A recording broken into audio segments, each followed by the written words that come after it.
우상 숭배가 무엇인가?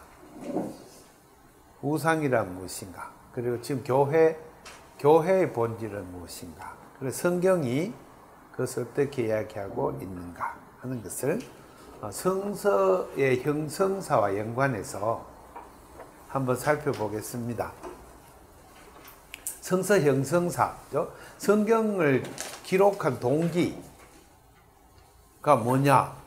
질문을 할 때 여러 가지 이유가 있겠지만 제가 볼 때 가장 중심되는 이유는 우상숭배 때문이에요. 다시 말해서 당대의 모든 종교가 다 우상숭배라고 하는 것을 선언하는 거예요. 그것이 성경을 기록한 동기입니다. 그래서 성경에 제시하는 이 진리의 말씀은 우상숭배를 반대하는 안티테제로서, 우상숭배에 대한 안티테제로서 제시된 것이라고 봐도 과언이 아니겠습니다. 지난 시간에 우리 신명기 사가의 역사관을 이야기할 때 신명기 사가의 역사 중에서도 북왕국 이스라엘에서 엘리사 얘기를 하잖아요. 그게 엘리야 얘기를 제일 앞에 바알 숭배와의 대결, 그 장면을 이제 열왕기 상서에서 18장, 19장에서 엘리야의 핵심적인 사역으로 장황하게 언급하고 있습니다. 그래서 보면은 엘리야가 우상숭배자인 아합 왕가와 대결해서 왕이 나와요, 거기. 그 다음에 그 왕이 옹호하는 종교, 그러니까 국교라고 하겠죠. 국교라고 하는 그 바알 숭배, 바알 종교의 제사장들과 대결하는 장면이 나오잖아요. 그래서 엘리야가 승리를 하고 그 바알 숭배 제사장들을 수백 명을 학살하는 얘기가 나와요. 그리고 난 뒤에 그 종교를 버린 아합 왕과 결합해가지고 아합과 함께 막 빗속을 달려나가는 장면으로 이제 그 19장이 끝이 나지요. 그리고 난 뒤에 20장에서 바로 이제 리액션이 와가지고 누구로부터? 아합 왕의 아내 이세벨이 그 얘기를 듣고 군대를 풀어가지고 엘리야를 잡아 죽이려고 체포령을 내려서 도망을 치는 얘기가 나와요. 18장에는 승리지만 19장에는 도망치는 얘기가 나와요. 이제 이 역사를 기록하고 있는 것인데 가장 중심되는 내용이 바알 숭배자들과 대결하여 승리하였다. 그러나 그 승리는 잠깐일 뿐이고 바로 역풍을 맞아서 도망자 신세가 되었다 하는 것이 이제 성경의 역사가 말하는 거예요. 그럼 왜 역풍에 만나서 이렇게 승리한 엘리야가 맥없이 도망을 치느냐는 문제예요.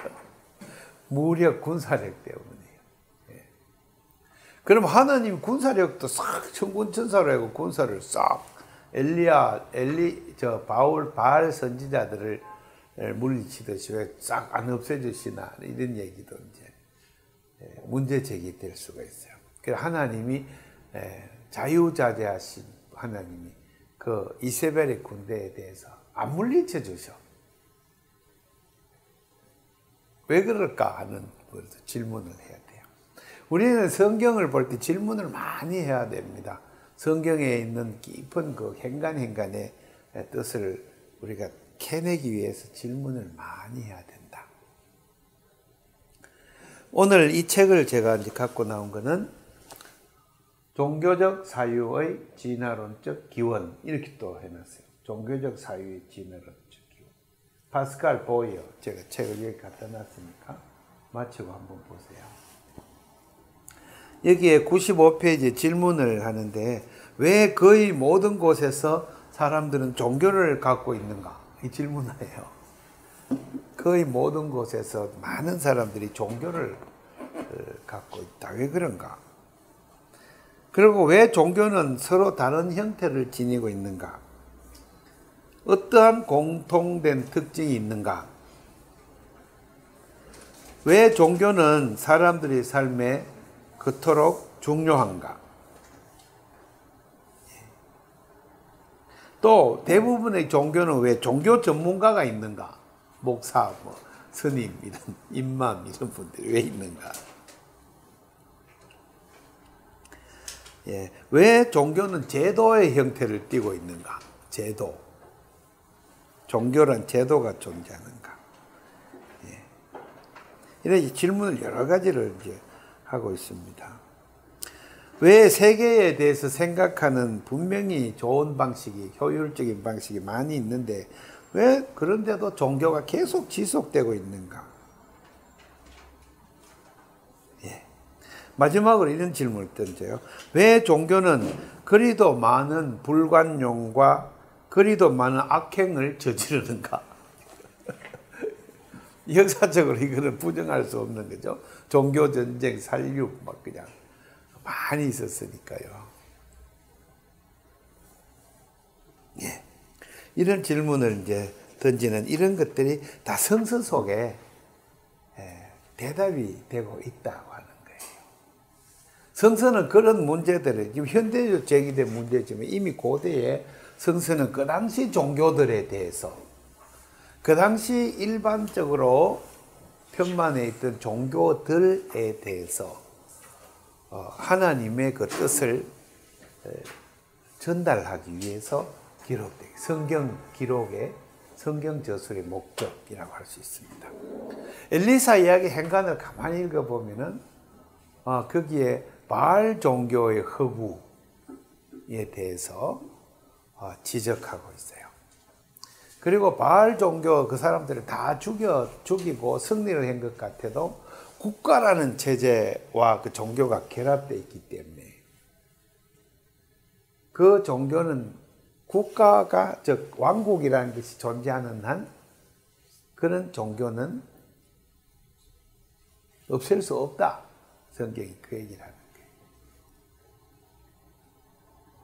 그래서 국가와 종교는 뗄 수 없는 관계 속에 놓여져 있다. 그런데 엘리야가 그것을 떼놓고 종교를 하나만 생각해서 왕의 마음을, 아합 왕의 마음을, 기적을 보여줘서 아합 왕의 마음을 얻어가지고 아합 왕의 권력으로 바알 종교를 다 물리치고 여호와 종교를 국가 종교로 세워가지고 개혁을 시도했지만 하나님 그거 싫어하신다. 하나님 그 용납 안 하시고 야훼 종교를 국가 종교로 만들려는 어떠한 시도도 하나님은 오케이 하지 않으신다. 그래서 이세벨이 막 엘리야를 잡아 죽이려고 하는데 하나님은 침묵하세요. 그래서 도망을 칩니다.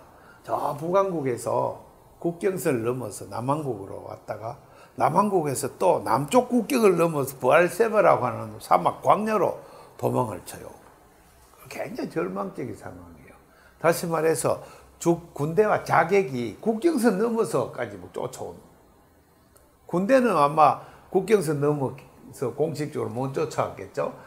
그런데 국경 넘어 자객들이 계속 쫓아온 거죠. 그렇게 도망을 계속 치다가 남왕국 유다의 국경 밑에 브엘세바까지 지도 한번 그려볼까요? 자, 이게 지중해. 그럼 여기에 갈릴리 호수, 요단강, 이렇게 이제 사해, 이렇게 있고, 그 다음에 우리가 여기 예루살렘이라고 하면, 여기 사마리아, 그죠? 베델 이렇게 있잖아요. 여기 갈멜산 이렇게 생겼죠. 갈멜산 여기서 이제 엘리야가 바알 신들을 바알 숭배자들을 처단하고 그다음 국경선이 이렇게 돼 있죠. 이렇게 내려가나요? 하여튼 이게 유다 왕국, 이게 북왕국 이스라엘. 예, 이야기는 이스라엘에서 일어난 거거든요. 그래서 아합 왕의 수도가 사마리아. 여기서 이제 승리를 거두고 아합과 함께 빛 사이로 막 병거를 타고 가고 엘리야는 빗사이를 막 뚫고 뭐 병거보다 더 빨리 달리고 뭐 성령의 감동에 충만해갖고 이 승리를 거두었는데 이세벨의 그 추격으로 엘리야가 졸지에 국경선을 넘어서 한 번, 두 번 넘어갔고 밑에 사막으로까지 도망갔다. 그래서 로뎀 나무라는 나무의 밑에 왔어요. 로뎀 나무. 그래서 거기서 엘리야는 자살을 시도하네. 자살을. 화가 막 꼭대기까지 났어요. 내가 하나님 일하려고 이 국가를 더럽히는 저 우상숭배, 바알숭배자들을 처단하고 개혁을, 조치를 완료했는데 왜 하나님은 안 도와주시냐 이거예요. 이세벨이라는 여자가 우상숭배자가 군대를 보러 왔는데 하나님 왜 안 도와주시냐. 내 꼴이 뭐야 이 도망을 여기까지 와가지고 로뎀나무 밑에 자기를 누이고 거기서 하나님을 원망하면서 죽으려고 그래. 자살 죽으려고.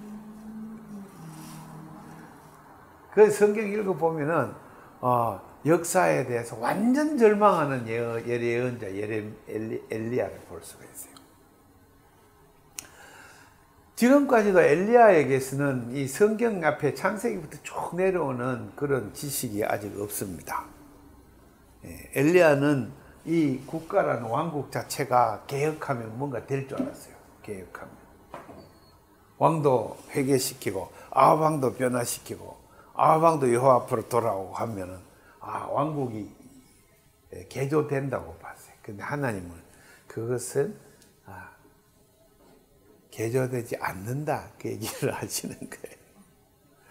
그 실패하는 이 로뎀 나무 밑에서 죽으려고 그러는데 하나님이 이 엘리야에게 나타나시잖아요. 와가지고 뭐라고 하세요? 몸을 막 주물러 주세요. 완전 혼수상태 빠져갖고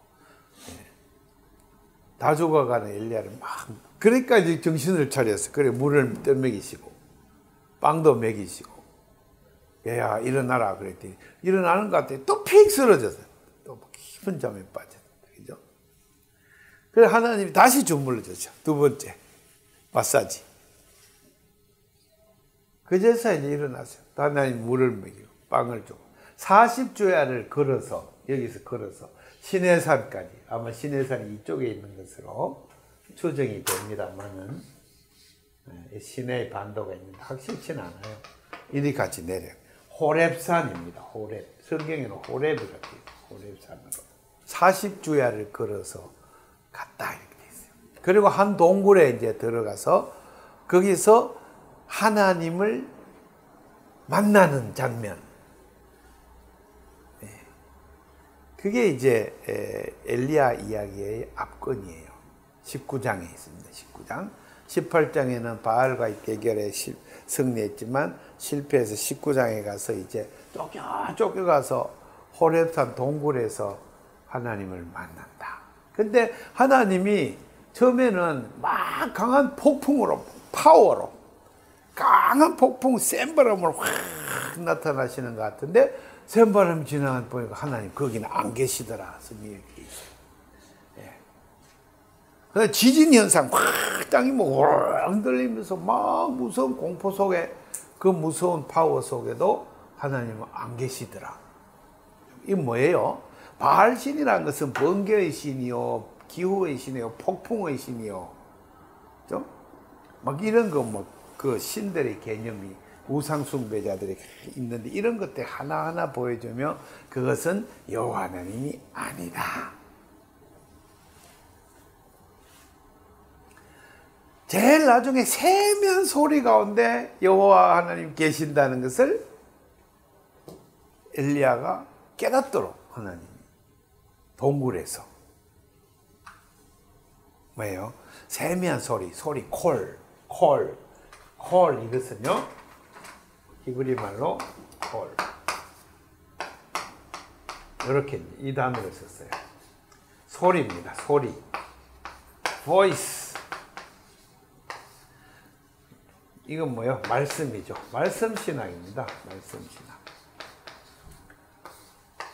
지난번에도 제가 말씀드렸듯이 디아스포라 공동체의 말씀 예배가 시작되는 그 기원에 성경이 기록될 때 신명기 사가가 이 말씀 신학을 정초하려고 엘리야 이야기를 쓰고 있다 이거죠.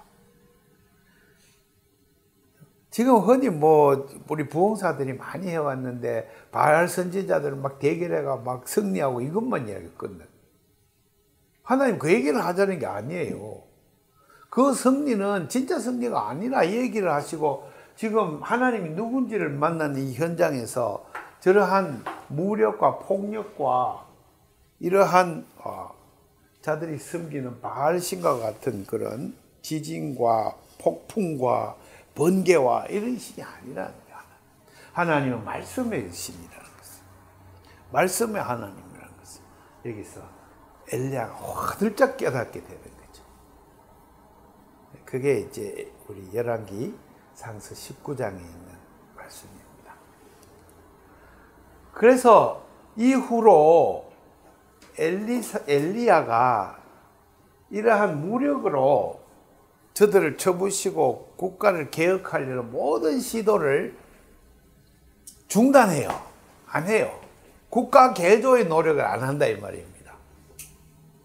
제가 민주화 운동을 젊을 때부터 열심히 해오다가 나이가 좀 들어서 그 민주화 운동을 하면서 엄청나게 속에 많은 상처를 받았는데, 폭력으로 인한 상처를 많이 받았는데 이빨 갈리는 막 일들이 너무 많아. 예컨 요새 막 조금 나오니까 회원도 되고 그렇지만 이한열 여사가 또 박종철이 고문치사 이런 게 얽힌 이야기. 그 외에도 수많은 이야기들을 다 알고 있고, 젊을 때 그 이야기를 소위 운동권 중심에 있다 보니까 다 듣고 와서 이제 이 악한 이 유신 독재 체제에 대해서 막 그냥 목숨을 걸고 싸웠는데, 이제 이런 것들이 성경을 통해서 무엇이 문제점이고 무엇이 한계점이구나를 이제 깨닫게 되는 거죠. 그래서 나이가 좀 들어서 조금 성경을 알게 되더라고요. 그전에는 잘 깨닫지 못하겠더라고요. 그래서 제가 2년 전부터 농촌과 목회라는 기관지에 이 엘리야 이야기와 엘리사 이야기 두 개를 주석해서 이 개간지인데요. 계속 주석해서 냈습니다. 그래서 제가 전주 성경학당이라는 저의 그 웹 카페, 다운 카페 거기 안에 그거를 다 올려놨습니다. 순서대로. 그럼 참고해 보시기 바랍니다. 하나님은 그러면 이 왕국 국가 개조에 대해서 그토록 무심하냐 하는 점입니다. 그래서 예언자들의 사상이 이 국가라는 것에 대해서 굉장히 성경 초기부터 문제 삼고 있다는 것을 이제 성경을 통해 알 수 있습니다. 처음부터 이런 국가는 가인이 세운 거다. 가인이. 창세기 4장 17절 늘 강조하지만 거기에 성을 짓고 도시 국가를 세우고, 그 다음에 창세기 10장 10절 도시 국가들의 연맹체로서의 국가가 왕국이 형성이 되고, 그 다음에 왕국들을 계속 정복해가지고 마침내 제국이 형성이 된다. 애굽 제국, 창세기 12장의 제국으로 발전하는 거죠. 이런 것들을 이제 가인의 범죄, 폭력의 결과물로 보는 거예요. 폭력의 결과물. 나중에 막스주의 철학에서 국가는 폭력이다 이렇게 나오잖아요. 마르크스. 그냥 마르크스가 유대인인지라 아마도 성경을 많이 읽고 그런 걸 내놓은 것 같아요. 성경에. 그래서 이 국가에 대해서는 성경이 원천적으로 희망을 두지 않는단 말이에요. 그런데 이제 신학생 시절부터 막 민주화를 위해서 국가에 대한 애국심과 이런 게 넘쳐갖고 막 유신을 절폐하고 민주화를 해서 막 국가를 막 해보려고 대한민국 만세 그러면서 그 원천적으로 성경하고 핀트가 안 맞아요. 그 엘리야도 그런 고통을 겪은 거죠. 네. 그래서 엘리야가 이 하나님을 만나는 사건, 이 사건을 통해서 그 다음부터는 이상한 행동을 합니다. 성경은. 바알 숭배자들 막 싸우는 일 안 해요, 일체. 그리고 왕한테 가가지고 막 왕을 어떻게 막 바꿔보려는 시도를 전혀 하지 않습니다. 그래서 하나님께서 이 동굴에서 엘리야에게 주신 세 가지 사명이 있어요. 세 가지. 하나는 기름을 부어서 엘리사에게 예언자의 기름을 부어라. 예언자로 세워라. 하나. 그 19장 끝에 있어요. 두 번째는 저기 다메섹 가면은 거기 아람 왕국에 거기 왕국에 거기 하사엘에게 기름을 부어갖고 벤하닷을 죽이고 구테타를 일으켜 그 나라 구테타를 일으켜라. 두 번째. 세 번째는 이 이스라엘 왕국의 아합 왕을 전사를 이제 하는데 이 아합 왕의 가문을 다 멸문제하를 시키기 위해서 예후 장군을 기름 부어 구테타를 일으켜라. 그래 이제 다메섹은 여기 아니십니까? 다메섹이 아람 나라. 이거 북쪽에 있는 여기. 이거를 이제 정변을 일으켜라. 그래서 여기도 이제 구테타를 일으켜 정변을 일으켜라. 두 가지. 그 다음에 엘리사에게 기름을 부어라. 그런데 이상한 일이 있어요. 엘리야는 이거 안 해요. 예후 정변도 안 해요. 하나님 명령인데 하나님이 하라고 그랬는데 안 해버려. 이상해요. 그 다음에 엘리사에게 기름을 부어서 주라고 그랬는데 이상하게 엘리사한테 기름을 부었다는 얘기 없어요. 엘리사가 막 소를 12개리 소를 막 갈고 있는데 그걸 지켜보다가 그냥 손수건 같은 겉옷을 툭 던지니까 엘리야가 그걸 보고는 막 따라와요. 소를 다 버리고. 엘리사가 스승으로 모시려고 막 그런데 엘리야는 하나님이 명령에 불구하고 계속 도망다녀. 보면. 특별한 비법을 전수하겠노라 오늘아 해가 기름을 탁 붓고 이런 장면이 있으면 얼마나 멋있어요. 스승과 제자의 없어요 성경에.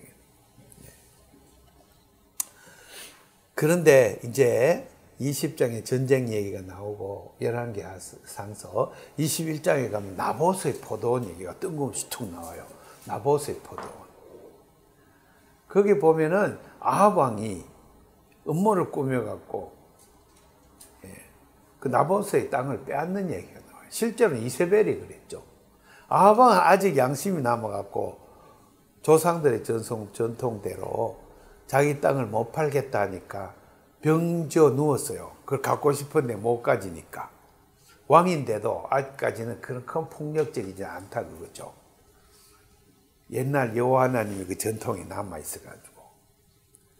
끙끙 앓고 있으니까 식음을 전폐하고 있으니까 이세벨은 어떤 여자요?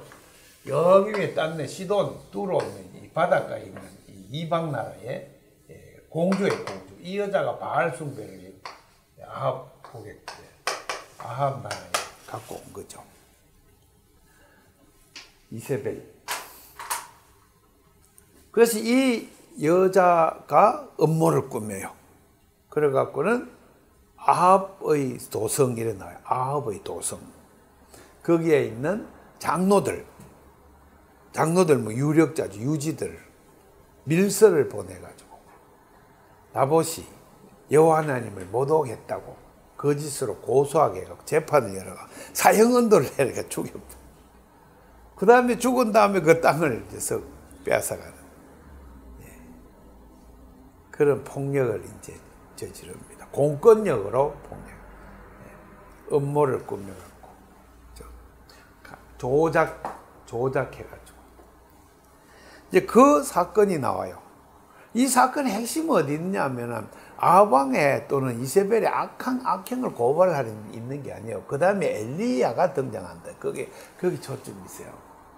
엘리야가 나타나갖고 이제 이와 같이 과거에 바알 숭배자들과 대결하는 일을 하는 게 아니라 엘리야가 왕 앞에 와갖고 심판을 선언해. 너 이렇게 악행을 했으니 반드시 죽으리라 이러고 사라져버려요. 그리고 22장에 아합이 전사해 버린다. 이 나라하고 싸워. 벤하닷이라는 왕하고 전투하다가 길보아 산에서 아합이 전사. 그걸로서 열왕기 상서가 끝이 나요. 그 다음에 열왕기 와서 1장, 2장 가면 갑자기 그러한 이야기는 생략하고 엘리야가 성천하는 이야기를 이어져요. 엘리야가 성천해요. 근데 거기 보면 엘리야의 예언자, 선지자, 제자들이 있어요. 제자들이. 그 뭘 의미하느냐면은 엘리야는 이 국가를 개조하려는 모든 시도를 접어놓고 말씀 공부하는 선지 학교를 열어가지고 거기서 제자들을 선지자, 예언자들의 말씀하는 종들을 많이 키우고 있었다. 그는 은근히 강조하고 있어요. 그리고 엘리사는 굉장히 파워맨이에요. 처음부터 12결이 소, 12결이면 24마리 소입니다. 소를 24마리 갖고 쟁기를 갈 정도면 아주 장사인데다가 집이 부자예요. 이걸 다 소를 잡아서 마을 사람을 다 대접하고 따랐다 이렇게 되어 있거든요. 뭐냐면은 엘리사는 야심에 가득 찬 국가를 왕국을 개조하려는 여호와의 열심에 가득 찬 사람. 그러나 엘리야와 엘리사는 사상적인 연계성은 없어요. 근데 그 능력만 받기를 원하는 거예요. 엘리야에게 주신 여호와의 능력을 계승하기를 바라서 성천하기 전에 이게 요단강인데 여기서 성천을 여기서 건너가 성천을 하는데 여기 여리고 도성인데 여기서 삥 돌아다니다가 와요. 성천하기 전에 무슨 말씀을 하냐면 엘리사야 네가 내가 성천한 걸 보면은 그 능력을 받을 것이다. 그러면서 저 멀리 저기서 막 빙빙 돌아다니 따라오나 안 오나 보는 거죠. 뭐요? 떼놓으라 그러니까 떼놓으라. 가만히 보면은 쉽게 앉죠 쉽게. 그런데 막 이 엘리사는 악착같이 따라다니 악착같이. 그래서 건너갈 때 엘리야의 능력이 겉옷으로 요단강을 치니까 물이 쫙쫙 갈라지는 건너가서 이곳에서 스승이 승천하는 것을 목격하고 승천하는 것도 재밌어요. 회오리 바람을 타고 올라가더라 이렇게 돼 있어요. 그래서 병거가 있는데 불병거는 엘리와 엘리사야를 갈라놓는 역할을 해요. 병거 타고 올라간 게 아니에요. 성경에 보면 옛날에 우리 부흥사들이 병거 타고 하늘로 올라갔다고 잘못 읽어가지고 찬송가 가서도 그렇게 돼 있었어요. 병거 타고 하늘로 이렇게 찬송가 기억나요? 주의 선지 엘리야 병거 타고 하늘로. 근데 성경에 병거 탄 적이 없어요. 회오리 바람이 확 와가지고 엘리야를 하늘로 막 데려가는데 엘리사가 밑에서 막 있는데 불병거가 막 둘 사이를 갈라. 그리고 보는데 위에서 엘리야의 겉옷이 툭 떨어지더라. 그래서 엘리사가 겉옷을 말아치고 그다음에 다시 돌아오면서 요단강을 탁 거치니 강이 착착착 갈라지더라. 그렇게 돼 있죠. 그 다음에 이제 놀라지 마세요. 이 엘리사가 이 개혁 작업을 스승이 안 하는 것을 붙들고 시작해요. 그래서 이 하사엘에게 기름을 부어서 여기서 구데타를 일으켜요.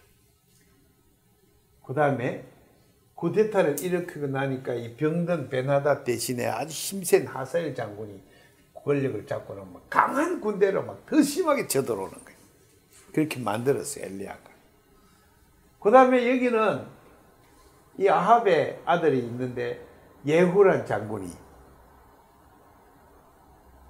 엘리사가 기름을 딱 부어서 너가 왕이 될 거다 하니까 구테타를 일으키고 왕을 죽여버리고 그 다음에 더 나가서 이세벨까지 딱 죽여버리고 정권을 잡았어요. 예후 정권을, 예후 왕조를 4대 왕조까지 여기 쓰여져요.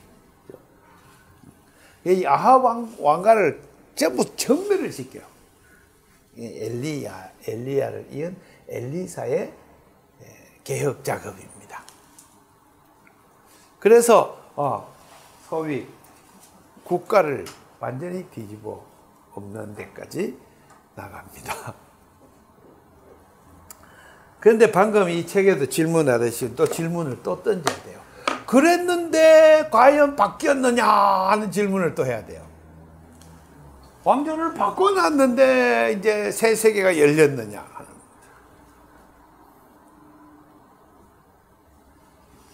왕권을 잡아 얘가 또 그 비슷하게 돼버려요.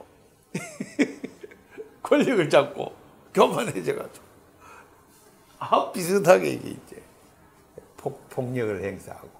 그죠? 그 성경이 그걸 보여주는 거예요. 끝없는 개혁과 인간의 개혁자가 끝없이 타락하는. 또 그 타락한 자를 문을 치고 나게 또 권력이 올라오면 그게 또 타락해. 그 자식이 또 타락해. 예. 뭘 말하는 걸까요? 인간의 근원적인 죄성. 이걸 얘기하는 거죠. 폭력에 깃대는 권력의 속성. 탐욕과 권력성. 두 가지. 계속 얘기해요.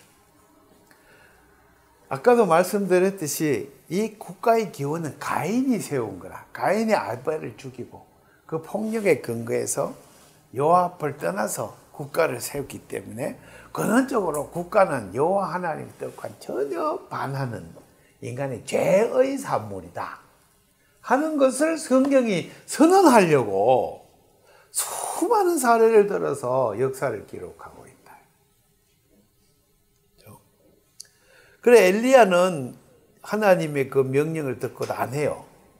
이미 아는 거예요. 자기가 실패해 본 경험, 그 다음에 여호와 하나님을 만났을 때 하나님이 누군지를 알고, 그 다음에 하나님 그 말씀이 자기를 테스트한다는 것을 아는 거예요. 하나님 그 말씀 테스트예요. 그래서 엘리야는 그 여호와 하나님의 그 말씀을 듣고 이행을 하지 않는 거죠. 그런데 엘리사는 그것을 시도를 합니다. 마침내 예후 왕조의 국사로까지 책봉이 됩니다. 국사. 왕이 진짜 의지하는 예언자가 엘리사예요. 13장에 엘리사가 죽습니다. 죽는데 왕이 슬피 웁니다. 이스라엘의 병거와 마병이여 그러면서 막 울어요. 뭡니까? 엘리사는 그 성경에 보면 죽을 병이 들매 이렇게 돼 있어요. 그 엘리야는 성천한 사람인데 성천했는데 반대로 그 제자 엘리사는 죽을 병이 들매 죽었다. 성경이 이렇게 돼 있어요. 그리고 그 능력이 있어가 죽은 뒤에도 무덤에서 시체를 던져는 그 무덤에 도둑놈들이 시체가 던졌는데 막 죽은 자들은 막 살아나. 그런 얘기가 있어요. 그게 이제 엘리사에게 끝이에요. 그 뒤로는 엘리사에게 다시 안 나와요. 그런데 얼마 안 가고 북왕국이 이제 멸망돼요. 멸망. 엘리사가 다 뜯어 고쳐놨잖아. 그런데 아무 소용이 없어. 그건 멸망될 거예요. 호세아 왕 때가 다 멸망돼요. 예후 왕조 이걸 구테타를 이뤘는데 4대 만에 그냥 이 예후 왕조는 끝이 나요. 끝이 나. 다시 또 구테타가 일어나가지고 왕조가 또 바뀌었다.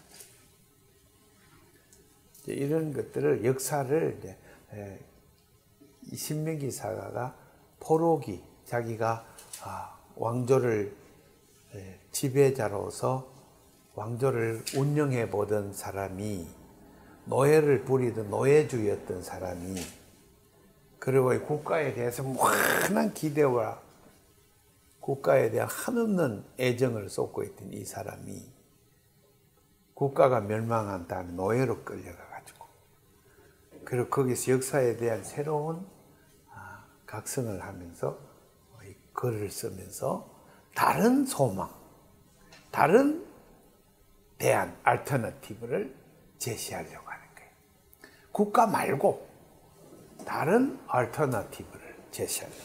이게 제가 오늘 페이퍼에 농업혁명과 종교의 왜곡이라는 제목으로 1번을 제가 내놓은 그 까닭입니다. 창세기 4장에서 15절까지 이게 성경 전체에 있는 국가론의 서문이에요. 국가론의 서문. 그러면 이전은 뭐냐? 에덴 동산 표상 등등이 뭐냐? 하나님 나라의 서문이에요. 그러면 순서상 보면은 이 국가의 출현은 하나님 나라에 대한 부정을 통해서 생겨난 죄인들의 문명체예요.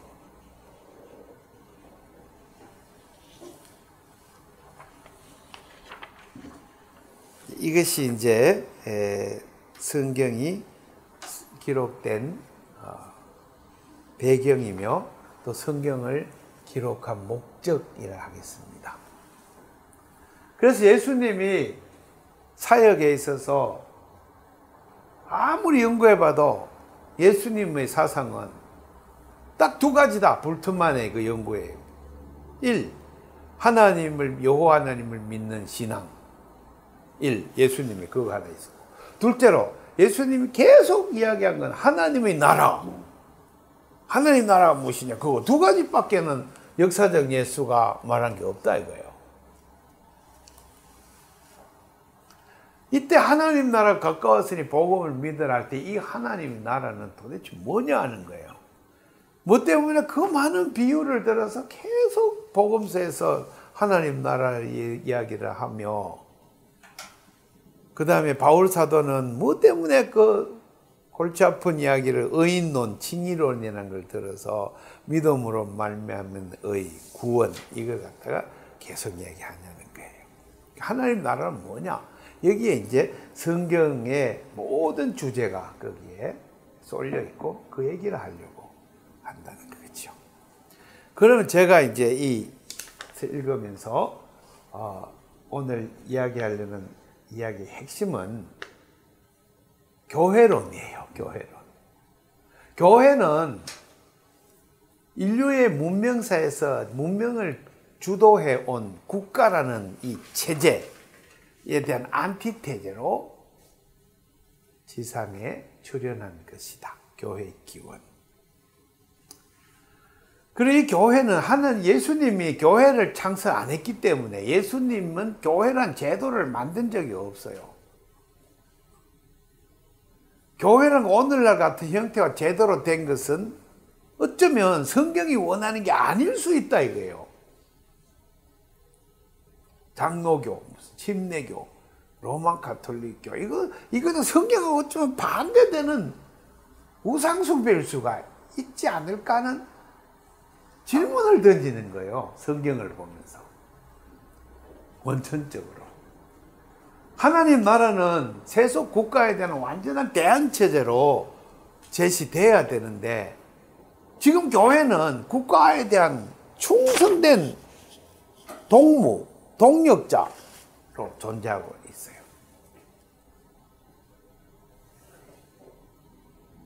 바알 숭배, 바알 종교, 기독교 바알 종교다.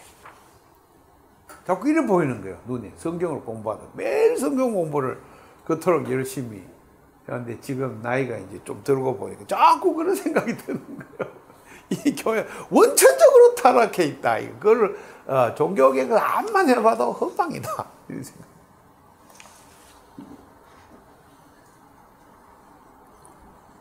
그런 생각이 자꾸 드는 거예요. 성경을 보면서. 오늘날 그 원인을 이제 자꾸 생각해 보는 거예요. 인문학적인 발견과 고고학적 발견과 또 과학적인 발견, 뭐 생물학적 발견들을 계속 같이 공부하면서 농업혁명과 종교의 왜곡이라 써놨는데, 제가 이렇게 한번 써봤어요. 이 가인이 농사 짓는 자였더라. 창세기 4장 2절. 그 다음에 아벨은 양을 치는 자였다. 이렇게. 이 동물에 대한 태도, 생명에 대한 태도, 아벨은 창세기 1장 28절 모든 생물을 다스릴지니라. 먹이고 입히고 그리고 잘 살 수 있도록 환경을 조성해주고, 그건 아벨의 역할이죠. 가인은 그 반대로 농사하는 자였더라. 성경이 농업에 대해서 아주 네거티브하게 말한다는 사실이 굉장히 이해하기 힘든 부분이에요. 정농회에서 내는 발간지 신문에 제가 이런 류의 네거티브한 글을 누가 읽고 기고문을 부탁해서 전면 글을 냈어요. 농업은 처음부터 타락한 것이다. 정농회 사람들은 예수 잘 믿고 자연농법으로 정직하게 농사지어서 건강하게 잘 살아보자. 김용기 뭐 가나안 농군학교 막 생활운동으로 가는데 완전히 막 고춧가루 짝짝 뿌리는 글을 쓴 거죠. 근데 이제 요사이에 이게 이제 놀랍게도 농업혁명을 아주 네거티브하게 보는 빅 히스토리들이 거의 대세를 잇고 있어요. 터키에서 농업이 시작되는데 밀보리 농사를 우연히 시작하면서 수렵으로 채취, 그러니까 정주하지 않고 돌아다니는 그런 생활 형태가 영주하고 정주하는 형태로 바뀌어가면서 대단히 논밭을 개간하는 일에 집단적 노동력이 투여되고, 거기에서 이제 생산되는 잉여 농산물에 대한 그것을 폭력으로 취득하는, 사취하는 자들이 집단적으로 생겨나는 농업혁명의 결과물이에요. 그러니까 이 잉여 농산물에 대한 소수의 집단들이 그것을 쟁취하는 것은 강한 폭력자들이 하는 짓이에요. 그래서 영주하는 형태를 최초로 취하면서 안 돌아다니고, 그 다음에 거기에 있는 대단히 농토를 개발해서 그 농사를 짓는 한 가족, 두 가족이 농사를 지을 수 없잖아요. 그러니까 여러분 아프리카 흑인 노예를 잡아갖고 미국에 그 대단히 농토에 투여하는 거 상상하면 될 거예요. 그 수렵으로 채취 돌아다니는 호모 사피엔스들을 많이 끌어와가지고 잡아와가지고 노예 노동을 시켰다. 그렇게 이제 보여지는 거예요. 폭력이죠. 그리고 괴베클리 테베라고 하는 신전이 발견이 됐는데요. 농업이 발상된 지역이에요. 그 옆에 놀랍게도 그 BC 만년 거의 같은 동시대에 신전이 발견되는, 신전이 엄청난 높이 돌 기둥이 15m짜리 되는 돌 기둥들로 연결된 묘한 기하학적 모양의 동물 형상을 조각해 놓은 신전터가 발굴이 되고 있어요. 제가 밴드 성서인문학 밴드의 표지 그림으로 그거 올려놨어요. 그게 종교의 기원입니다. 종교의 기원. 다시 말해서 제도 종교의 기원, 신전이 있는 종교의 기원. 그전에는 샤만들이, 부족 시족 사회에서는 샤만들이 뭐 했습니까? 약초 뭐 이런 걸 갖다가 가지고 아프면은 발라주고 치료해주고, 그리고 갈아서 먹여가지고 애를 살리고, 또 하늘의 기후가 막 이상하면 거기에 대해서 막 이렇게 공동체 성원들에게 무슨 징조를 알려주고 하는 이런 이제 정신적 리더 역할을 했어요. 정령 숭배, 토테미즘 등등의 그런 자연 종교들이 이제 시족 사회들에 많이 발달했죠. 그런데 이렇게 농업혁명을 해서 정주되는 형태는 이제 오라클 형태가 발달해요. 신전에서 제사장들이 신의 계시를 받는다. 이렇게 거기서 sacrifice, 공동체에서 자기들의 죄를 뒤집어 씌워가지고 양이나 소를 갖고 나서 잡아 죽이는 피의 제사 형태가. 그 전에는 인신제사를 지릅니다. 인신제사. 르네 지라르의 책에서 계속 재밌게 나오는 그 공동체의 장애우라든지, 다리가 전다든지, 팔이 하나 없다든지, 눈이 하나 어떻게 잘못되든, 이런 장애우들을 별도로 유치해 놓고, 그리고 공동체 내부에 위기가 생기면, 불평이 생긴다거나 뭐 이렇게 깨지는 위험이 생기면 걔네들을 축제를 벌여서 목을 따서 피를 바치고 잡아 죽이는 거예요. 죽여가지고 다 같이 카타르시스예요. 이렇게 마지막으로 축제를 벌이면서 공동체의 그 하나됨을 유지하는 이 사회적 통합이에요. 사회적 통합. 우리가 단결하여 이름을 전 세계에 내고 흩어지기를 면하자. 흩어지지 말자. 그죠? 많이 들어봤죠? 창세기 11장 1절에서 9절에 있는 말씀. 바벨탑 얘기예요. 이 사회적 통합 형태와 종교, 제도 종교의 본질은 거대한 집단의 통합을 깨하는 거예요. 네. 그리고 그것을 우리 요사이 말로는 이데올로기라고도 표현을 하고, 이데올로기에서의 종교, 사회적 통합 기능으로서의 종교. 그래서 질문에 이제 대답이 많이 되는 거예요. 왜 인간은 거의 모든 곳에서 종교를 지니고 있는가? 인간은 왜 자기들의 삶의 종교를 그토록 중요하게 생각하는가? 그 마지막 종교. 이 종교들은 왜 그토록 많은 불관념과 배타주의와 많은 폭력을 행하는가? 전부터 이제 종교의 제도 종교의 출현은 그러면은 이 농업혁명이 한 곳에만 생기는 게 아니라는 거죠. 막 퍼져나가. 봤더니 우리 절에 지도 봤지만 유프라테스 강, 티그리스 강 주변으로 도성들이 막 생겨난다, 그죠? 경작지가 있는 곳에. 농업혁명 기술이 막 퍼져나가면서 동일한 형태의 계층 분화가 정주하는 형태의 생활 변화와 더불어 공동체가 정주하는 형태로 시작되고 그 중심에 신정일치, 곧 제사장, 종교인이 권력자인 형태예요. 그리고 도성이 생겨나요. 그렇죠? 그럼 그 종교인은 오라클을 받는다고 말해요. 신의 계시를 받고 점 주고 복술, 점 봐주고 예언하고 이런 형태를 통해서 공동체를 지배해 나가는 폭력의 우두머리가 된다겠죠. 그게 이제 우리나라에는 사만시대, 소도 뭐 등등 있을 때 그 분화 형태가 나타나요. 부족사회 끝나고 신라라고 하는 사만 부족 끝나고 국가 형태를 띌 때 그때 마침 불교라는 것이 들어갔고 신라 시대는 그 국교가 되잖아요. 상당히 후대에 발달되는 것입니다. 샤만들이 샤만, 소도 이런 사만, 진한, 만 작은 시족 사회가 많이 있을 때 700, 800개 있을 때 고령 대가야 등등에 그 리더들은 이제 무당들이죠. 쉽게 말해서 무당들이. 그러면 우리 전에 뭐 진흥 여왕인가 뭐 그 드라마에 미실이라는 거, 미실이 그게 마지막 남은 샤만이에요.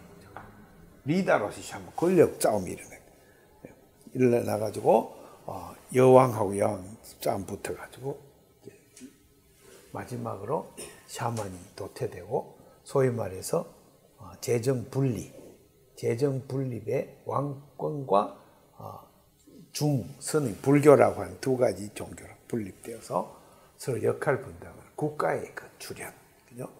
이런 형태를 우리 전에 드라마를 보면서 잠깐 생각해 봤는데 이것이 이제 고대 성경이 쓰이기 훨씬 전에 에집트 제국과 고 바빌로니아 제국과 고 아시리아 제국에서 수메르 제국들에서 이런 분화가 BC 3500년부터 시작해서 청동기 시대 말기에 철기 시대는 BC 1000년입니다.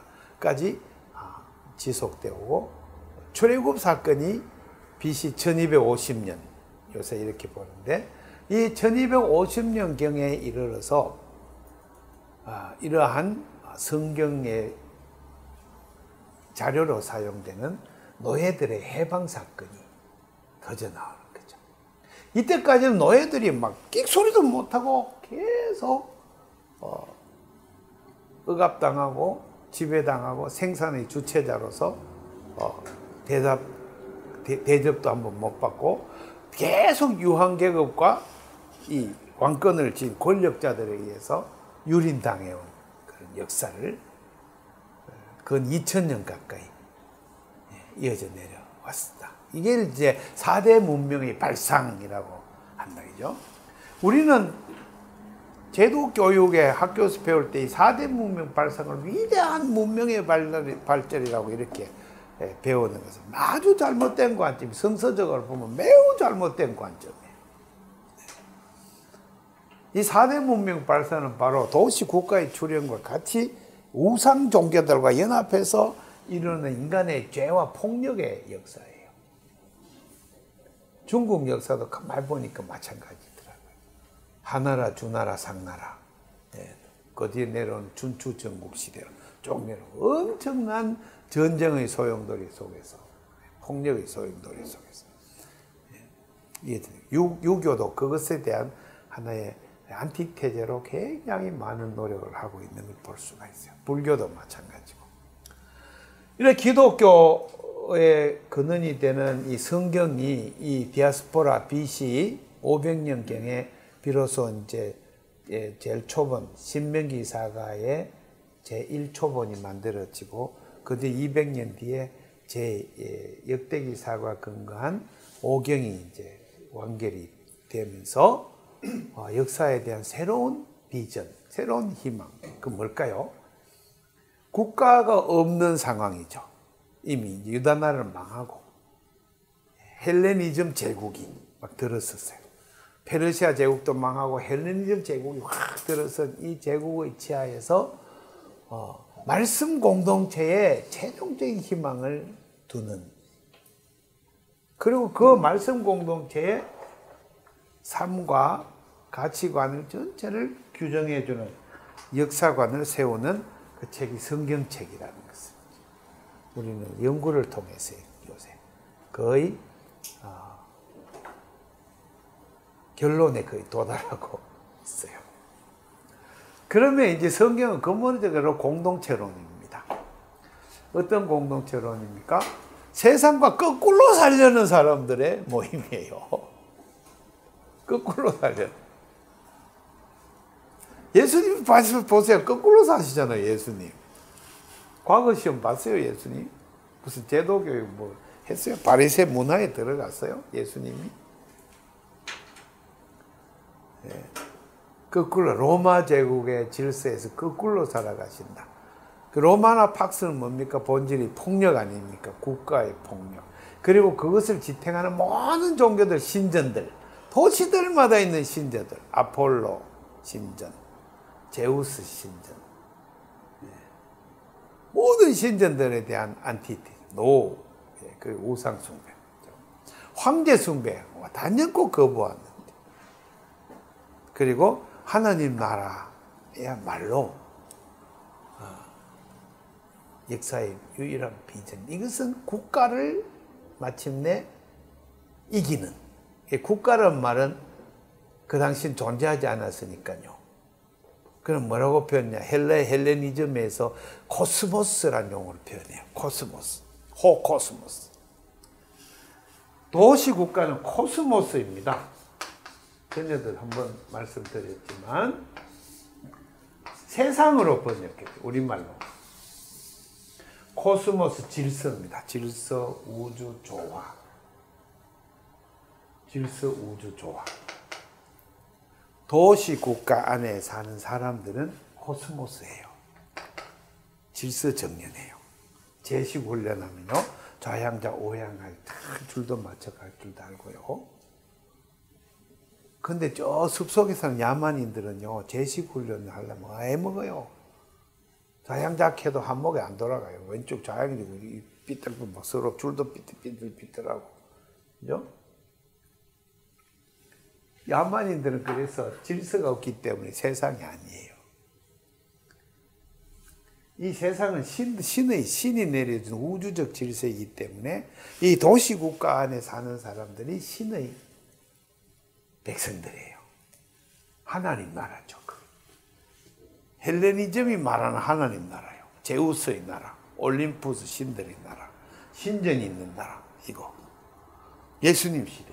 요한 신학은 이 코스모스를 이긴다. 그래서 표현을 써요. 예수님이 보라, 내가 세상을 이겼노라. 코스모스를 이겼노라. 이 세상이 너무 죄가 많아서 망해져 가는데 심판의 대상인데 하나님이 이 세상을 너무 불쌍히 여겨서 얘들을 구원하려고 독생자를 보냈는데 세상은 그분인 줄 모르고 잡아 죽여버렸다. 이 요한복음. 이 세상은 그 국가를 가리키는 거예요.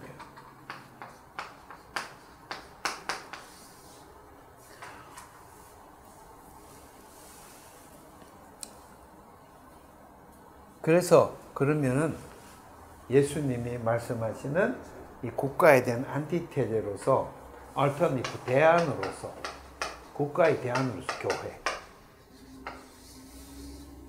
근데 예수님의 입에서 교회란 말 한마디도 사용 안 하세요. 마태복음에 내 반석에 그 교회를 세우리니 딱 한 구절 마태복음에 나와 있는데 이 구절에 여러 가지 비평적인 문제가 많이 있어요. 어쨌든 예수님은 제도 종교를 원하지 않아요. 거기에 희망을 두지 않으셨다. 그죠? 지금 오늘날 우리 교회가 갖고 있는 로마 가톨릭이라고 하는 서양 서구교회를 종교개혁을 일으켜서 칼빈과 루터에 의해서 세운 이 종교개혁에서 장로교에서 이제 스빙글리, 그 다음에 스코틀랜드 그 누구죠? 후스가 아니라 지금. 예, 낙스를 통해서 이제 우리 한국까지 내려온 이 장로교는 제도. 근원적으로 스코틀랜드 국교예요. 국교. 국가를 개조하는데 사용한 종교예요.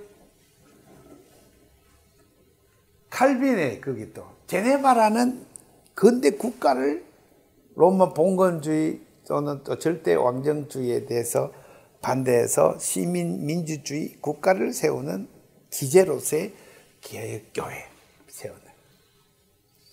성경적으로는 정당하지 않다. 성경적으로. 그러면 근원에 뭐가 문제일까요? 로마 가톨릭이 로마 제국을 유지하려는 종교로 국교로 할 때부터 단추가 잘못 깨져가. 예수님 십자가에 돌아가시고 막 3시간의 들불의 온의 불길처럼 기독교가 막 방방곡곡에 막 퍼져나가는 중에 갑자기 이걸 한목에 그냥 국가 종교를 딱 묶어가지고 삼위일체 딱 요거 아니면 전부 기독교 아니다 그러고 막 잡아 죽이고 막 이렇게 자발성과 다양성을 다 죽여버리고 국가라는 걸 결타고 국가의 친구가 되는 바람에 국가가 주는 칼을 들고 기독교인들을 많이 죽였어요. 아리우스주의 이단 막 아타나시우스 막 죽여버려요. 그 다음에 갈리아 쪽에는 단성론자들 다 죽여버리고 나중에 단성론자들이 전부 회교로 무슬림으로 다 넘어가요. 왜 무슬림 단성론이니까. 네스토리 오브 스파이 막 동쪽으로 다 쫓아냈다. 이런 그 악한 국가와 결탁한 기독교 원천적으로 무효야 무효. 그걸 이론의 기초를 세운 자가 성 아거스티누스 고백록. 예. 제가 수없이 읽고 또 읽고 또 읽지만은 정말 은혜스럽지만은 근원적으로 두 왕국이라고 하는 책이 있어요. 신국론이라고 번역이 되어 있는데 성경을 잘못 읽고 있어요. 보면 로마 제국을 현실로 받아들이자예요. 로마 제국.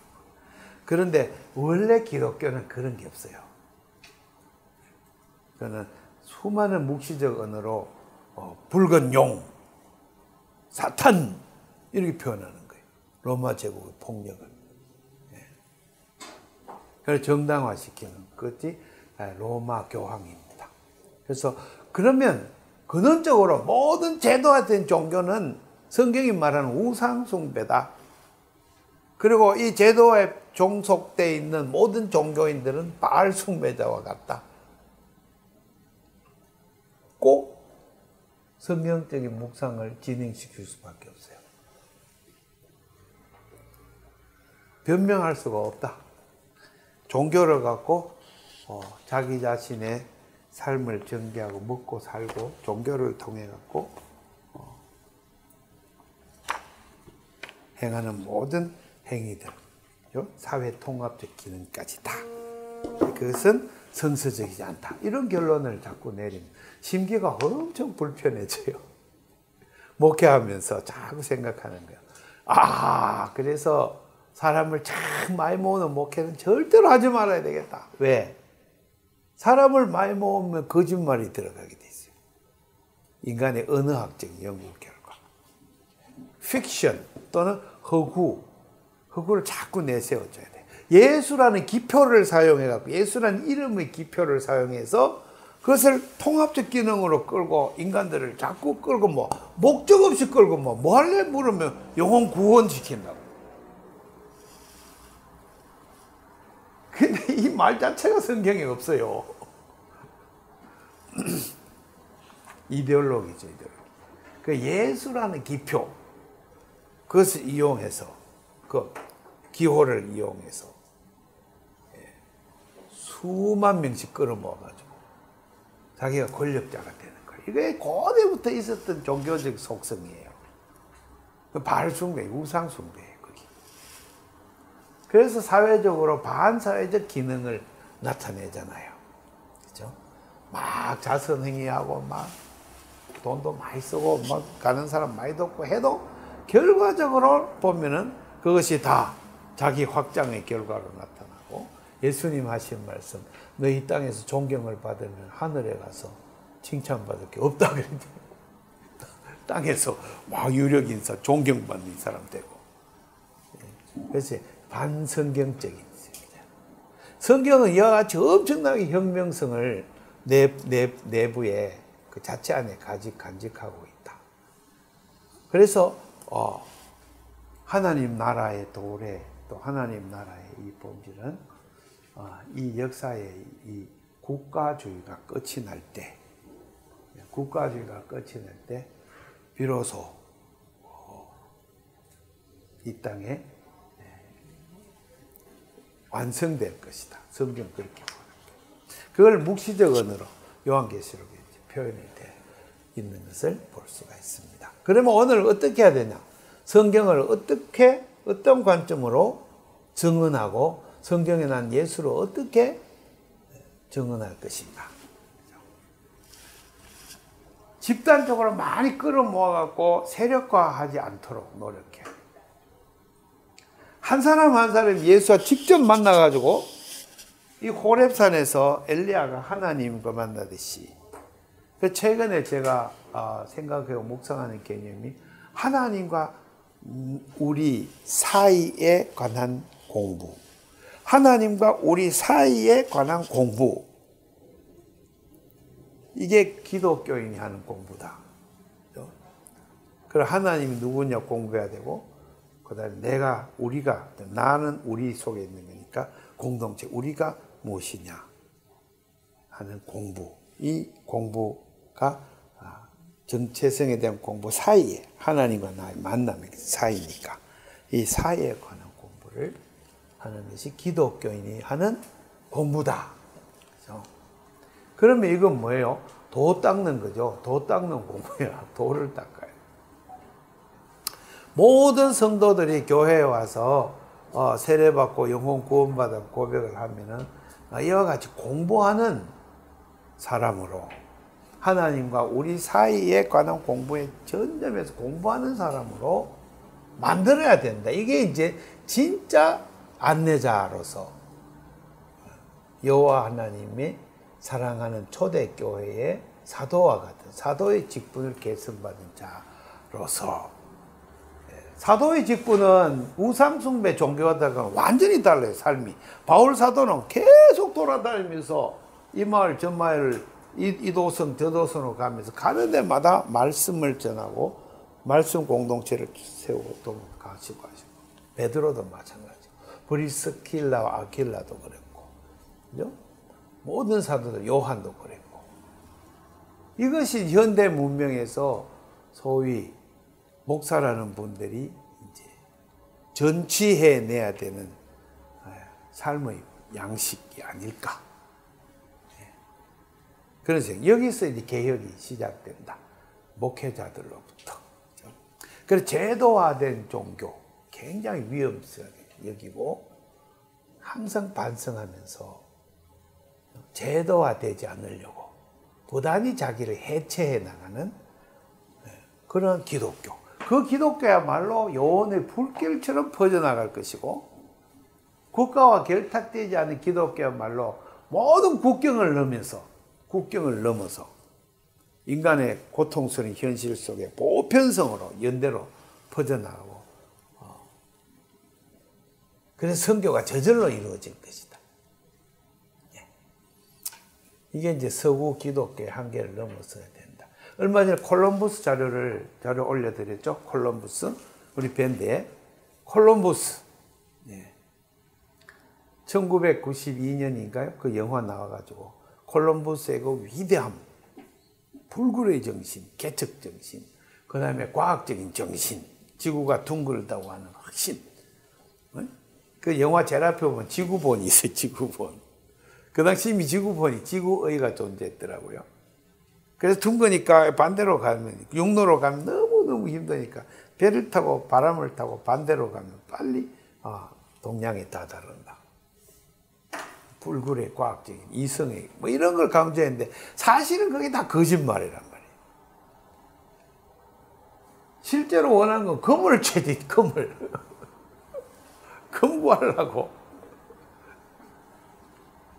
귀족들을 설득하고 왕을 설득하고 드디어 발견했는데 금이 있나요?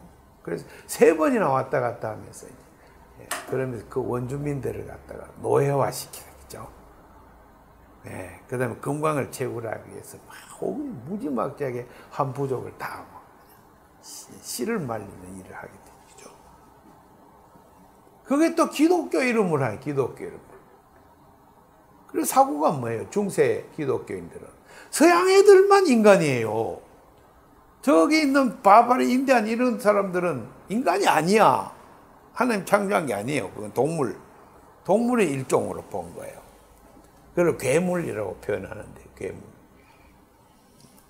그래서 서구의 이런 기독교가 저지른 악행들이 그대로 우리 한국교에 전수돼가 한국의 기독교 얼마나 악한지 몰라.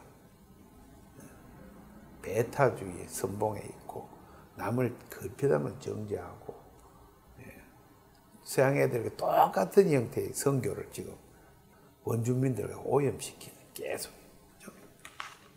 선교는 뭐예요? 죄 많은 데로 가야 되잖아요. 서양으로 가야 먼저 선교가 런던 같은 데, 뉴욕 이런 데가 선교를 해요. 내 생각은 그래요. 폭력이 넘치는 데로 가서 회개를 외쳐야 진짜 선교가 아니겠어요? 예수라는 이름 기표 껍데기만 전해가지고 그것이 뭔가 되는 것처럼 사고하는 미신이란 말이에요. 미신. 성경에 그런 것도 없단 말이에요. 그래서 지금 종교에 대한 전반적인 반성이 지금 일어나야 되고 그래야 종교 개혁이라는 것이 비로소 가능해지겠다. 그리고 지금 사회적 통합 기능으로서 종교를 완전히 포기해야 돼. 그가 가장 악한 국가의 신여로 전락한 거죠. 대한민국을 발전시키기 위한 기독교 역할 이런 거는 생각도 하지 말아야 돼요. 그건 아주 악한 기능이에요.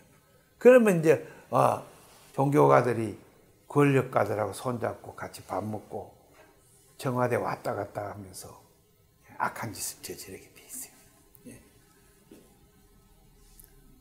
사실은 종교의 본연의 의무는 그거하고 전혀 관계없이 민중들 속에 들어가서 하나님 다 하신다는 굳건한 믿음 하에서 조그만 공동체들을 계속 양산해 나가는 그것밖에 길이 없어요. 가난한 자들이 현장에 가서 함께 세례 성찬 공동체를 예수님의 식탁 공동체를 만들고 부단히 성경이 말하는 진리를 같이 연마하며 하나님과 나 사이에 하나님과 우리 사이에 관한 공부를 계속 해나가면서 우리에게 숙명처럼 주어진 이 불안과 초조, 절망, 죽음의 저주에서 벗어나는 훈련을 그리고 그 전체에 내는 그런 공동체들이에요. 그게 희망이, 그것밖에는 성령이 역사하지 않는단 말이에요. 그래서 성경을 통해서 이제 분명하게 말씀하고 있다. 그죠? 이게 이제 요사이 제가 아주 많이 은혜 받고 있는 그런 내용입니다. 지난번에 이제 이걸 좀 상세히 설명했습니다.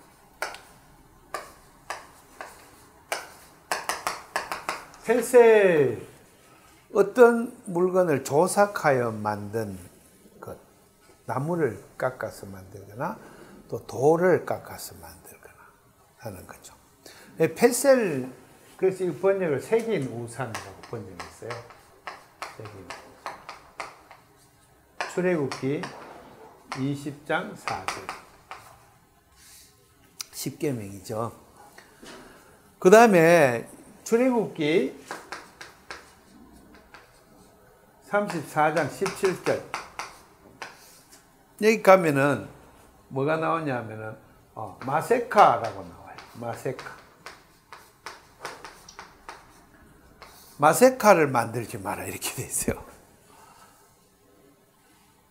이 마세카는 동사가 나사크라 그래서 물을 붓다예요. 주물, 금속을 주물로 만들어서 거푸집에 부어서 만든 주물상이에요. 주물상. 그래서 이거를 번역을 성경에는 부어 만든 우상이라고 되어 있죠. 그렇죠? 새긴 우상, 부어 만든 우상, 주물상, 이 두 가지가 성경에서 말하는 우상의 대표적인 건데, 이 두 개를 만들지 마라. 참 이 말이 되게 어려워요. 구체적으로 10계명을 실천하려고 가만히 보면은 이 새긴 우상을 만들지 마라. 그러면 이건 무슨 성상 파괴 그런 걸로 연결이 돼 버리는 거예요. 그러니까 우리나라의 불상이가 전부 다 우상이거든. 불상. 그죠? 그러면은 이제 국보급 무슨 비로자나 불상 저 우상이 되고, 그러면 국보 그런 거 진짜 기독교인 다 반대하다. 그런가? 과연 그걸 말하는 건가? 과연 그럴까? 네. 그런데 제가 이제 여러 가지 공부도 하고 막 조사도 하고 하면서 이제 지금 내린 결론은, 근데 글도 많이 썼어요. 10년 전부터. 이 펠셀은요, 채석장 노동이에요. 채석장에서 생산되는 거예요. 이 노예 노동 현장이에요. 모든 도시들마다 채석장을 경영해요. 왜요? 성벽을 쌓아야 되고, 그 다음에 왕궁을 지어야 되고, 그 도수로라고요. 도시에 물을 끌어와야 되는 그런 토건공사의 기본 석재가 이게 근자재.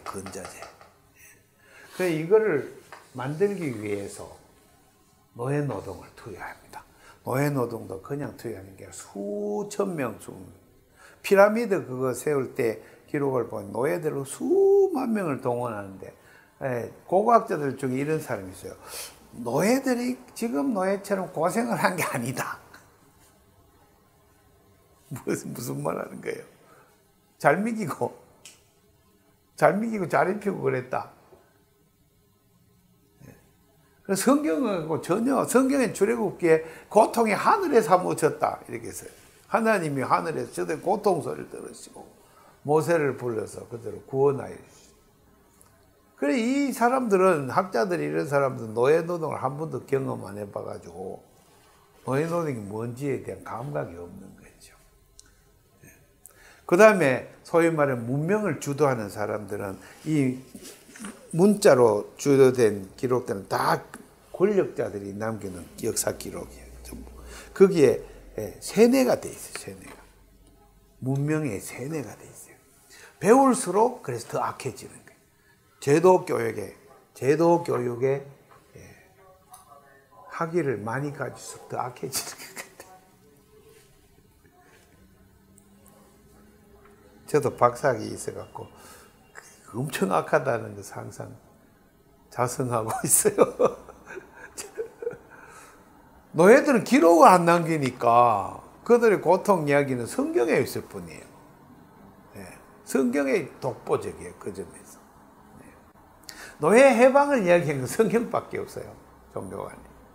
하무라비 법전 그게 성경이거든요. 하무라비 고 아시리아, 고 바빌로니아, 고 페르시아 다 그 성경입니다. 그게 왕이 만든 왕이 제사장들과 만든 그걸 하무라비 법전을 꼼꼼하게 자꾸 읽는 이유가 성경의 안티테제 그 천년 이상 동안 고대 수메르 문명을 이끌어온 종교적 경전이에요. 그게 그 뒤에 보면 이 글자를 한 글자라도 변경시키는 자는 자손 대대로 저주받는다고 돼 있어요.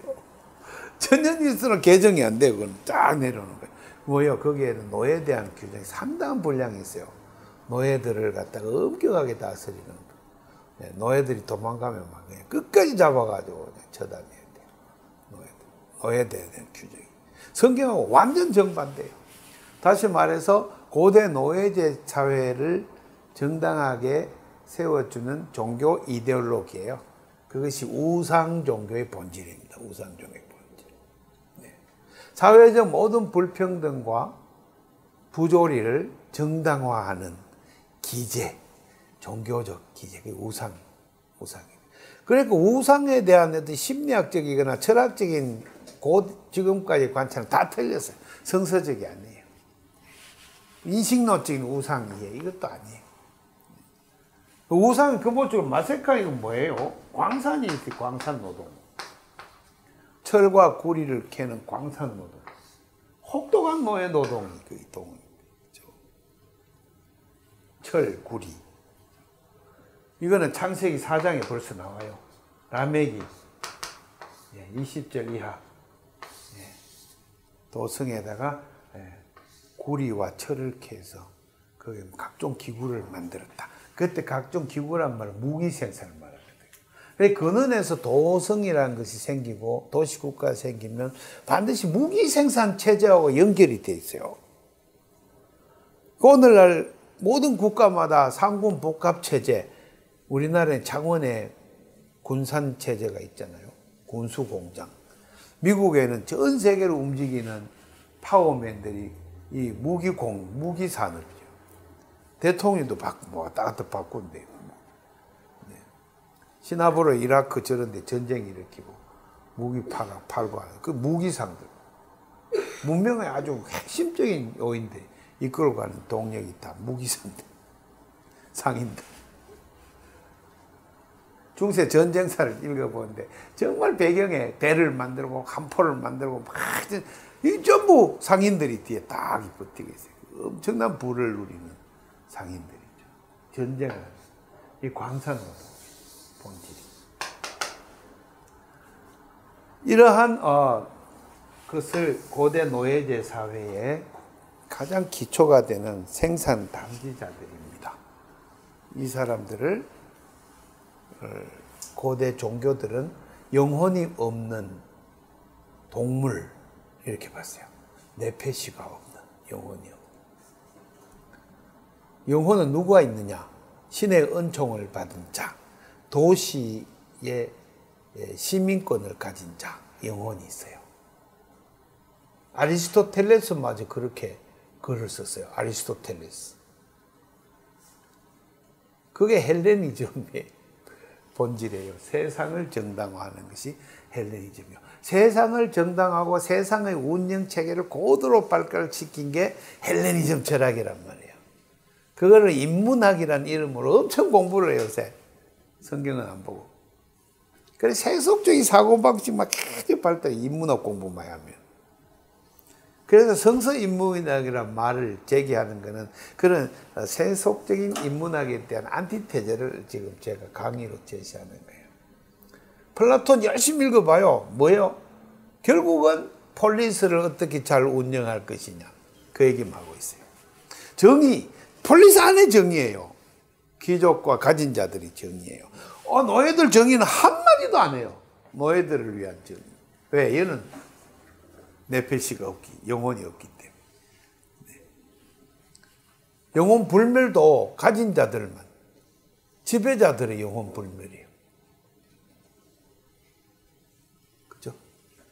그런데 이러한 상황에 구약의 이 노예 해방이 막 빅뱅처럼 터진 거죠. 계약법이 제일 앞에. 십계명 다음에 계약법이 나오잖아요. 출애굽기 21장. 제일 앞에 뭐예요? 이 계약법 서두에. 노예 해방. 노예 해방. 노예는 해방시켜야 한다. 이게 하나님, 여호와 하나님의 명령이고, 십계명 제일 앞에 나는 노예를 해방시킨 하나님이다. 노예 해방의 하나님이다. 이게 제일 앞에. 그러니 뭡니까? 고대 폴리스 지배 체제의 생산 체제를 뒤집어 엎는 그 선언 성경이에요. 이 성경을 밤낮으로 외우는 사람의 공동체, 그게 이제 진짜 교회죠. 그게 진짜 교회. 그런데 유대인들이 이걸 변질시켰어요. 그만큼 세상은 아주 강력한 힘을 갖고 있어요. 유대인들이 국가를 만들었잖아요. 드디어 독립전쟁을 일으켜서 BC 165년에 독립을 쟁취하고 하스몬의 왕가를 세웠어요. 세우면서 그 왕국은 어떻게 지속돼야 돼요? 노예제를 해야 지속될 거 아니에요. 예루살렘 등등의 도시를 운영해야 하니까. 그죠? 또다시 노예제에 써요. 안식일은 노예는 못 지켜요. 이래야지. 유한계급만 안식일 지켜요. 예수님이 안식일을 폐지시켜버린 이유가 거기 있어요. 안식일의 주인은 사람이다. 그렇죠? 초대교회가 안식일을 다 폐지해버렸대. 예수님이 안식일 다음날 부활하신 그날 모여서 말씀을 읽는 것으로 원래의 성경의 취지로 초대교회가 돌아간 거죠. 돌아갔어요. 예수님을 통해서 돌아갔어요. 오늘날도 여전히 이 유대교 시온주의자들은 국가란 것을 1948년에 세워가 고토 회복. 그리고 국가란 걸 가져야 유대인들이 인권이 보장된다는 아주 성경에도 없는 이야기를 끄잡아내갖고 국가를 세워가고 거기서 대전쟁에서 승리를 거두고 지금까지 팔레스타인이면 계속 전쟁을 하고 있고 장벽을 팍 벽을 쌓고 이스라엘 가보면 눈물 나죠. 딱 가다 놓고 장벽을 쌓아놓고 엄청난 인권유린 그 전쟁에 계속 폭격하고 살인하고 그러고 있잖아요. 그 성경에 대한 왜곡시키 시온주의자들이 성경을 왜곡시키기 때문에 오늘 교회도 성경을 왜곡하고 유대교도 성경을 왜곡하고 한국교회가 너무 심하게 왜곡하고 그러니까 이제 전주에서 이제 시민사회 속에서 이 성경을 제대로 읽는 운동이 일어나고 교회로 하여금 제도화되지 않는 그런 정말 하나님과 나 사이에 공부를 열심히 하는 복 받으려고 와가 하는 거는 다 우상숭배죠. 복 비는 거. 그리고 진짜 하나님의 그 뜻을 깨닫고 실천하며 사는 그런 해방된 완전 자유인이 복음의 자유인들이 일어나 공동체를 형성해. 옹기종기 30명, 40명 이렇게 모여요. 그래서 성경 선생, 목회자는 딱 한 가지 개혁교회 칭찬해야 될 점은 칼빈 선생님. 목회자는 누구냐? 그런 종교인이 아니다. 사제가 아니다. 신전을 지킬 사제가 아니야. 신전은 없어. 성경에 신전이 없어요. 그렇기 때문에 교회에 있는 그 제단이 아니야. 예배당 그거 제단 신전 아니야. 마음에 우리들 사이에 너희들 사이에 그게 하나님이 거하시고 우리가 지성소는 마음에 있어. 우리들 가운데 있어요. 우리들 가운데만 미토크 히브리 말로 또 영어로 음앙 우리 공동체 개념이에요. 우리들 가운데 두세 사람이 모여 기도하는 그곳에 내가 함께 있대. 이거죠. 혁명적인 교회 사상이죠. 그러니까 그 사제는 누구냐? 제사장이 아니라 선생이에요. 선생. 성경 선생. 말씀교사예요. 말씀교사. 목회자는 딱 한 가지 말씀교사로의 의미밖에 없어요.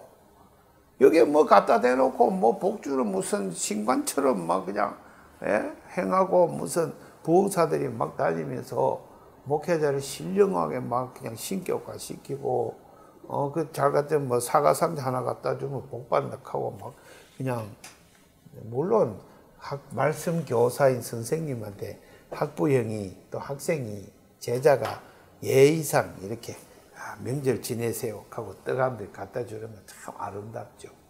그런데 그거 무슨 신관대 하듯이 뭐 제사장한테 뭐 갖다 줘 복 받는다 이런 형태는 성경에 없다 이 말이에요.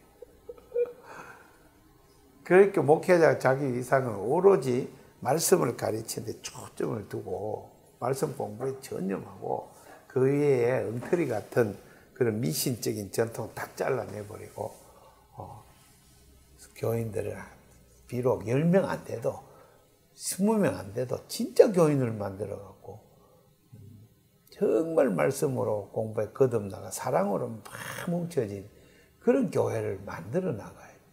껍데기 교인을 잔뜩 모아갖고 수천 명씩 이렇게 하다가는 전부 우상숭배. 나중에 예수님 보고 넌 네가 주여 주여 하는데 난 네가 누군지 모른다 그런다. 예, 여기 국가와 제국의 출현이 다 이제 들어갔습니다.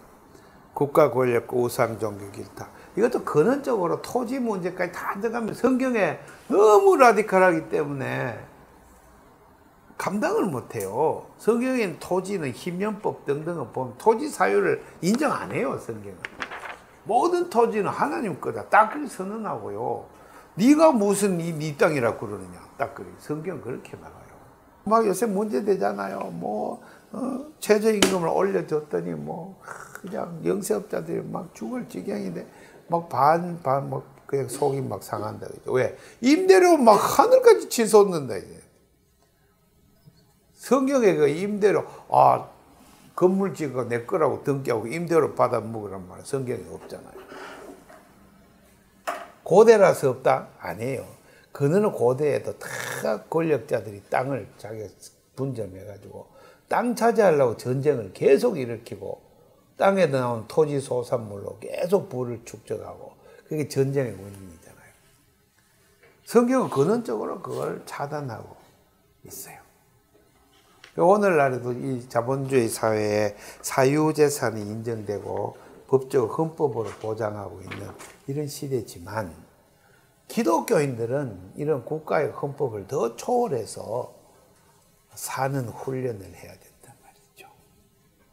그게 이제 도 닦는 거고, 그게 수행이죠. 그게 훈련인데, 그걸 교회가 진작에 포기해버렸어요. 진작에. 문제 제기도 안 해요. 이런 것들을 우리 성서인문학을 통해서 성서인문학 요체는 뭡니까? 성서로 돌아가자는 그거부터 헤브라이즘이에요. 헬레니즘 공부가 플라톤 이런 게 아니라 신플라톤 뭐 이런 게 아니라 비브리칼 소트 성서의 사상 헤브라이즘으로 돌아가요. 히브리즘으로. 그래서 그대로 한번 살아보자. 거기에 구원이 있다. 그죠? 진정한 해방이 있고 구원이 있다. 네. 그게 이제 교회의 진정한 의미다 하는 것을. 근데 이걸 받아들이기 너무 어렵기 때문에 목회자가 일단 어느 교회 부임하면은 성경을 못 가르쳐요. 반발을 대번해요. 말도 안 되는 걸 가르친다고. 생각이 너무 다르기 때문에. 기존 교인하고 생각이 너무 달라갖고. 성경 보면 몇 시간 만에 막 시험 들고 막 그냥 안 와버리고 그냥 듣기 싫다하고 막. 그러고 목사님 쫓아내려고 하고 막 이러고. 그래 그걸 견디고 이겨내야 돼요. 이겨내고 선도들 가운데 이제 하둘 이 헤브라이즘의 진수의 깨달음을 받고 그리고 교회에다 하나 이렇게 닦아내고 때 묻은 거 씻어내고 바로 세워나가는 그 개혁이 오랜 대장정의 성경 읽고로부터 시작돼야 된다. 그렇게 이제 믿고 또 그렇게 살려고 합니다.